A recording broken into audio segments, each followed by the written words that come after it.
Hey guys, it's me Hamza and you are watching HT Reacts। और आज हम react करेंगे जी प्राइम मिनिस्टर मोदी, इंडिया के जो प्राइम मिनिस्टर हैं उनका जो विज़िट है नेपाल पे। और ये कोई बुद्धिज़्म की कोई सेरेमनी, तो उसके लिए जो है कोई था विज़िट।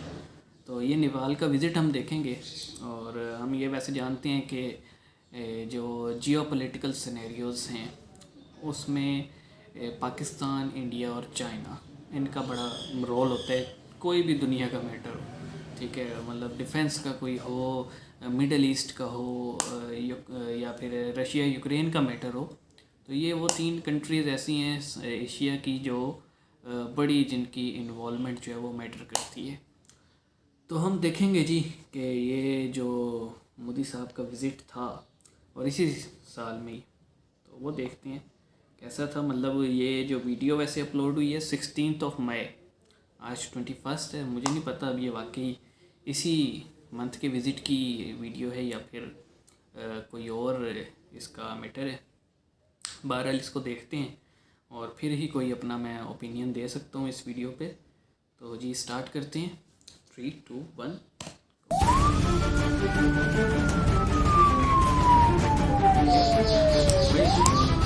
स्टेट प्रोटोकॉल दिया जा रहा है। अच्छा अभी जा रहे हैं। नमस्कार, सलाम, प्रणाम और सुबह की इंडी प्लस न्यूज देखे सभी दर्शकों को प्यार भरी सत श्री अकाल। तो दोस्तों, भारत के प्रधानमंत्री आज सुबह तड़के तड़के अपने स्पेशल प्लेन से नेपाल के दौरे पर रवाना हो गए हैं।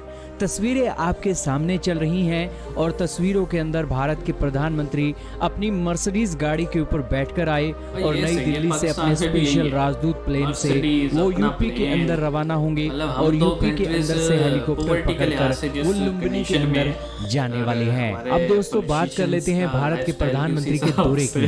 दोस्तों, गौतम बुद्धा जी का जन्म जहां पर हुआ था वो है माया देवी टेम्पल। गौतम बुद्धा जी की माता थी माया देवी।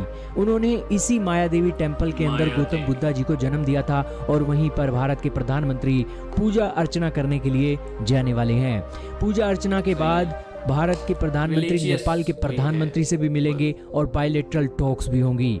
इसी के अलावा भारत के प्रधानमंत्री और नेपाल के प्रधानमंत्री ने बुद्धिस्ट कम्युनिटी के कल्चरल हेरिटेज साइट को और भी ज्यादा बढ़ावा देने के लिए प्लेसेस को भी हाईलाइट किया है। नेपाल के अंदर 4 जगह बहुत फेमस हैं बुद्धिस्ट कम्युनिटी के लिए। एक तो लुम्बिनी जहां पर गौतम बुद्धा जी का जन्म हुआ, और दूसरी जगह है तिलारकोट जहां पर गौतम बुद्धा जी के पिताजी का घर था। तीसरी जगह है कुंडन जहां पर एनलाइटमेंट हासिल करने के बाद गौतम बुद्धा जी दोबारा नेपाल गए थे और अपने पिताजी से मिले थे। चौथी जगह है बुद्धनाथ जहां पर सबसे बड़े स्तूपों में से एक स्तूप बुद्धनाथ के अंदर भी है। दोस्तों, भारत के अंदर बहुत सी जगहें हैं गौतम बुद्धा जी की, क्योंकि गौतम बुद्धा जी नेपाल के अंदर जन्म लेते हैं और फिर वो एनलाइटमेंट की खोज में भारत की ओर रवाना हो जाते हैं। भारत के बोध गया के अंदर वट वृक्ष के नीचे उन्हें एनलाइटमेंट मिला और उसके बाद सारनाथ के अंदर उन्होंने अपना पहला उपदेश दिया। राजगृह के अंदर उन्होंने अपने मिशन स्टार्ट किए और भारत सहित पूरी दुनिया में बुद्धिस्ट कम्युनिटी को खड़ा किया। और चौथी जगह है कुशीनगर जहां पर उन्होंने महापरिनिर्वाण हासिल किया। गौतम बुद्धा जी 80 साल की उम्र तक जीवित रहे थे और उनका जन्म बताया जाता है 563 BC से, और उनकी जो एक महापरिनिर्वाण की जो घटना है वो 483 BC की बताई जा रही है। गौतम बुद्धा जी भारत और नेपाल के बीच बिलियंस डॉलर का जो एक टूरिस्ट का पैकेज है वो पैदा कर सकते हैं। यही कारण है कि भारत के प्रधानमंत्री नेपाल की अर्थव्यवस्था को मजबूत करने और टूरिस्टों को अट्रैक्ट करने ना सिर्फ नेपाल के अंदर बल्कि भारत के अंदर, इसी कारण से नेपाल के दौरे पर जा रहे हैं और नेपाल के प्रधानमंत्री से बायलैटरल टॉक भी करेंगे। भारत के प्रधानमंत्री के लुम्बिनी दौरे से पहले लुम्बिनी के अंदर तैयारियां जोरों शोरों में अंजाम दी जा चुकी हैं और भारत के प्रधानमंत्री के वेलकम के लिए पोस्टर भी लग गए हैं। गौतम बुद्धा जी का जो एक साक्ष्य है दोस्तों, हिंदू धर्म में भी मिलते हैं, क्रिश्चियन धर्म में भी मिलते हैं और तो और इस्लाम धर्म की कुरान में भी भारत के और नेपाल के जो गौतम बुद्धा हैं उनका जिक्र पाया जाता है। दोस्तों, गौतम बुद्धा पूरी दुनिया के अंदर उन्होंने अप दीपो भवा का एक संदेश दिया, जिनके अंदर उन्होंने कहा था कि अपना दीपक खुद बनाओ, और इसी के चलते भारत और नेपाल उसी रास्ते पर चल रहे हैं और आत्मनिर्भर बनने की ओर कोशिश कर रहे हैं। रही हैं। क्या कहना चाहोगे दोस्तों भारत के प्रधानमंत्री के नेपाल दौरे के ऊपर और ये सारी डेवलपमेंट के ऊपर? सबसे पहले आपको जानकारी इंडी प्लस न्यूज की टीम ने दे दी है, कमेंट में बताइएगा। मतलब ये अभी है, अभी का है, सही है। अच्छा, पहली बात तो ये जी कि बहुत सारे ऐसे वर्ड थे जो मुझे समझ नहीं आए, मतलब काफ़ी मुश्किल। वैसे तो उर्दू और हिंदी को समझना कोई मुश्किल बात नहीं है, बहुत सारी चीज़ें सिमिलर हैं, लेकिन कुछ ऐसे वर्ड्स भी टोटल जैसे कहते हैं संस्कृत के हैं कि वो पल्ले ही नहीं पड़ते। बहरहाल तो ये काइंड ऑफ रिलीजियस टूर भी है, ये ट्रेड के लिए भी है, बायलैटरल टॉक्स के लिए भी है, और जियोपॉलिटिकल जो आपस में दो कंट्रीज़ के मामलात हैं उसके लिए भी है। तो एक ठीक है, बड़ा टूर है। और वैसे भी नेपाल जो है वो, नेपाल हो गया, भूटान हो गया, तो इनका वैसे भी जो है ना एक इंडिया के साथ कनेक्शन ज़्यादा है। वैसे भी लैंड लॉक स्टेट्स हैं दोनों, तो चाइना के बजाय वो इंडिया को ज़्यादा प्रेफर करते हैं। कल्चरल हो सकता है, लैंग्वेज हो सकती है। बाकी तो अब ये इनके प्राइम मिनिस्टर अब देखें क्या मामला है, गए हैं तो कुछ करें। देखिए पाकिस्तान को किसी से कोई प्रॉब्लम नहीं है अनटिल अनलेस पाकिस्तान को कुछ कहा न जाए, क्योंकि बहुत सारे ऐसे मामलात हैं जिसमें जो है ना हमें मुफ्त में इन्वॉल्व कर दिया जाता है, हमारा लेना देना भी नहीं होता। बाकी हम ये भी नहीं कहते हम पाकिस्तान बड़ा सीधा साधा है, पंगे तो पाकिस्तान भी पूरे पूरे लेता रहता है। चलें, सही है जी, मोदी साहब को अपना टूर मुबारक,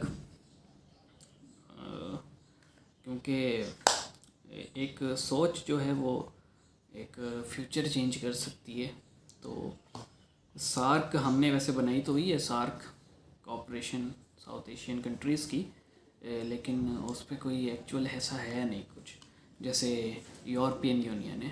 तो अगर कोई इस तरह का मामला यहाँ भी बन जाए तो उसमें यह है कि फिर टूर कर सकते हैं एक दूसरे की कंट्रीज़ में, एक दूसरे की जो है वो फाइनेंशियल कंडीशंस टूरिज़म से अच्छी हो सकती हैं। उसके अलावा ट्रेड पॉलिसीज़ ऐसी बनाई जा सकती हैं कि लोकल जो प्रोडक्ट्स हैं, जैसे जो उन्हीं कंट्रीज़ में बनाई जा रही हैं, उसको प्रमोट किया जा सकता है। लेकिन बात फिर वही आ जाती है कि इन मामलात के लिए जो है लॉन्ग टर्म प्लानिंग की ज़रूरत होती है। बहरहाल ठीक है जी, ये वीडियो थी। और मुझे वैसे जो अब्राहमिक रिलीजन्स हैं, जैसे हमारा इस्लाम हो गया, क्रिश्चियनिटी होगी, जूडिज़म हो गया, तो इनका तो हमें हवाना होता है मुसलमानों को सारा ही, क्योंकि हम जो है वो हजूर पाक सल्लल्लाहु अलैहि वसल्लम के अलावा तमाम अंबिया जो इस दुनिया में आए उन सब को हम मानते हैं। तो इसलिए हमें उनके बहुत सारे, और फिर कुरान में भी हमें ज़िक्र मिल जाता है। लेकिन जैसे हिंदुइज़म है, या फिर ये बुद्धिज़्म है, या फिर जो चाइनीज़ कुछ रिलीजन्स हैं, तो वो फिर जो है वो हमें बाउंसरी जा रहे होते हैं, हमें नहीं पता होता कि मतलब ये क्या कहा जा रहा है या क्या मामलात हैं। तो see you guys in the next video में मिलेंगे इंशाल्लाह, और एक नए टॉपिक के साथ आएंगे, एक नए टॉपिक पे डिस्कशन करेंगे। So see you guys in the next video, take care and bye.